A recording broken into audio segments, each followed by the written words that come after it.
Kung kasinungalingan ang sinasabi ni Karen Hudes, di sana, pinabuelo na lang ninyo and let the people judge this person kung totoo o hindi.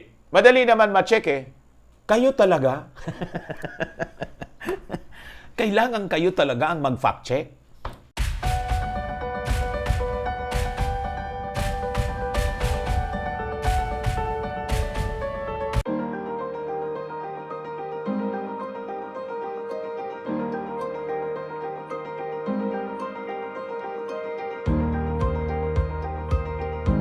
This is a forwarded message from Karen Hudes, date April 2, 2016, 9 a.m. Sabi rito, I just noticed that someone cut out a page. It was vanished mysteriously. I am restoring it. The crooks are so despicable. The person responsible for doing this should feel really outed. Best Karen. Sabi rito, during this time of chaos and immediately after World War II, it is alleged Jose Rizal, under alias name, for 46 years, Rizal would then be 71 years old, was entrusted with the Vatican's gold.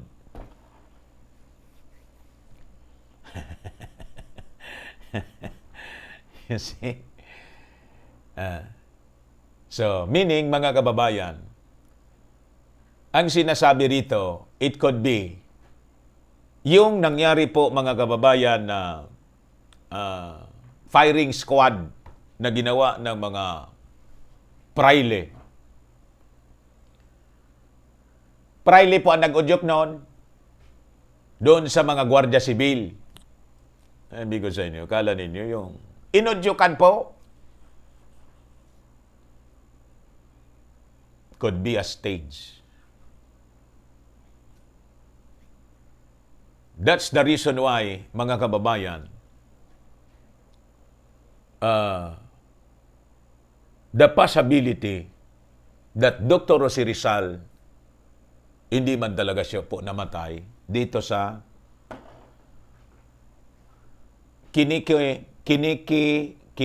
commemorate nating araw. Ito ang lumalabas po dito sa kwentong ito. Because the purpose kung bakit stage lang, gawa-gawa, moro-moro yon, it is because of the, the wealth. Yung wealth kung saan Rizal was entrusted during the time. So pinatay niya yung kanyang sarili para hindi malaman ng mundo na siya pala yung entrusted. And nag-assume siya, mga kababayan, ng mga aliases. Marami, hindi lang yung Father Antonio Diaz. Marami. May Santa Romana. Ganon. He was entrusted with Vatican's gold. He had also gained access to the bulk of the Japanese and German gold looted from around the world in the first half of the 20th century. Jose Rizal, or one of his 10 unknown disciples, put it in a trust fund, had it melted down in a stamp, and drew up legal documents and got all the leaders at the time, including Eisenhower, Truman, etc., to agree to keep it secret for 50 years. Hindi po ako may gawa nito, ha? Bahala kayo kung maniwala kayo sa kwentong ito. Then prepare the entire world for financial reset in the early part of the 21st century. If all went as Rizal anticipated, the Vatican bankers would be on the edge of bankruptcy from the gold that had been looted from them. If the gold was not released to the world in a timely manner, mankind might enter another dark age upon financial collapse of the international bankers.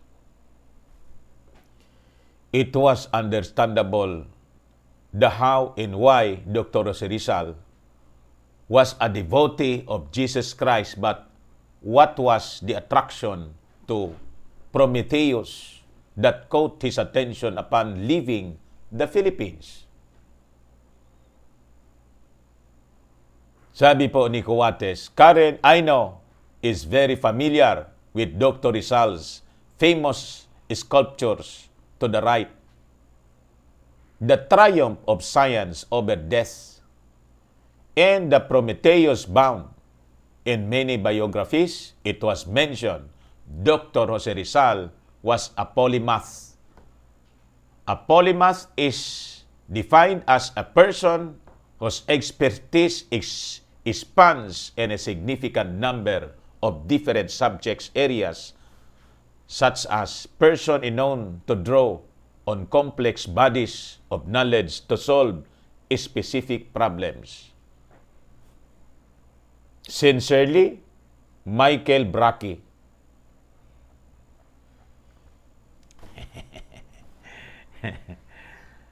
Ngayon, mga kababayan, anong rason o anong koneksyon ni dating Pangulong Marcos kay Dr. Jose Rizal? In the story, mga kababayan, ganito ang lumalabas. It was Marcos Sr. who was contacted to be the one to prepare the documents so that the world's wealth po ito the wealth of the nations, magawa ng tama na dokumento para hindi mapasakamay ng mga ganid sa mundo.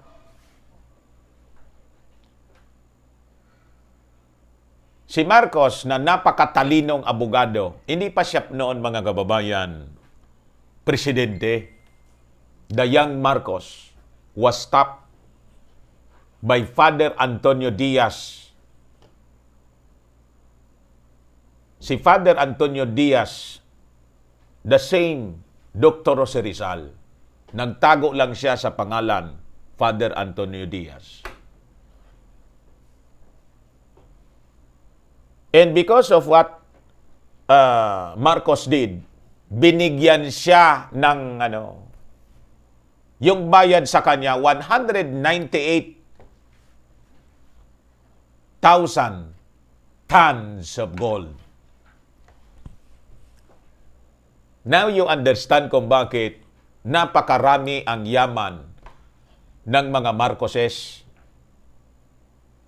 Now you understand. Into the documents found by Attorney Karen Hudes, mga kababayan, in the vault ng World Bank mismo, as she was the former legal counsel ng World Bank, mas marami pa doon ang yaman, mga kababayan, the gold bars. Ito ngayon ang sinasabi ng mga pinklawan ngayon, mga dilawan at mga damaso na nakaw na yaman, the hidden wealth. Now you understand kung bakit laging sinasabi nilang never again. It is connected with this wealth. Gusto nilang kamkamin, mga kababayan, Kaya ano sabi po ni Bongbong Marcos? We already submitted a quit claims. Sino man sa inyo? Si Sirena, na sige ang akusa, abogado ka po eh. Dati kang justice ng ano. Patunayan po ninyo na nakaw. At pag nakuha ninyo yung nakaw na yaman, inyo na, sabi ng mga Marcoses. Problema sa inyo na mga nagsasabing magnanakaw, di man ninyo hinanap yung nakaw. Lahat lang kayo kwento. Sabi ni Sirena, hindi anya totoo. Di daw totoo mga kababayan na mayaman na yung mga Marcoses. Kinikwento nga sa inyo. And Mrs. Marcos presented to the media, into the courts, the documents. Ayaw man ninyong tingnan kasi mapapahiya kayo. Ano yan? Mapapatunayan na kayo yung sinungaling. Bakit? Ay, ito yung documents. Hindi man pala siya nakaw. Ito pala bayad sa kanila. Galing dito sa wealth of the nations. Put in trust by the Marcos. Inggit lang kasi kayo. Hindi man po yun sinasadya. Hindi man po sinasadya. By destiny. It just so happened that it was Ferdinand Marcos yung naisip po ni Antonio Diaz. Paano siya yung naisip na ano?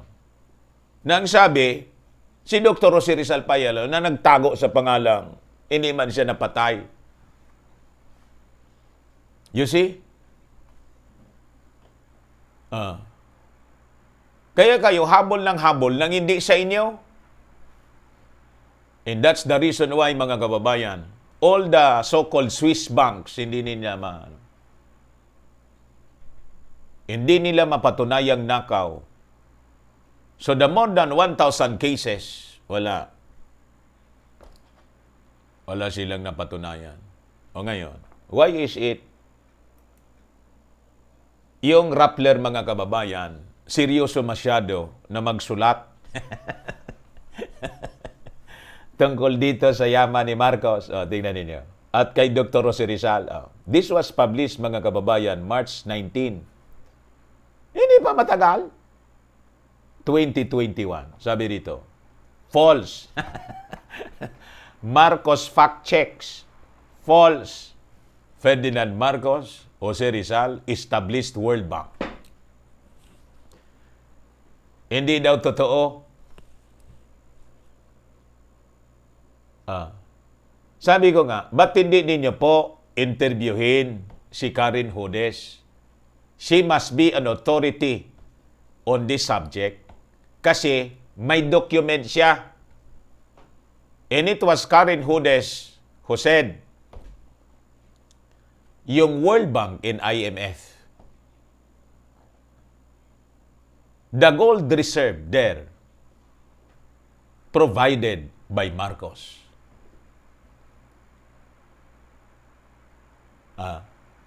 So ang ibig sabihin ba, ang kwento ninyo sa Rappler mas credible kaysa sa kwento ni Attorney Karen Hudes?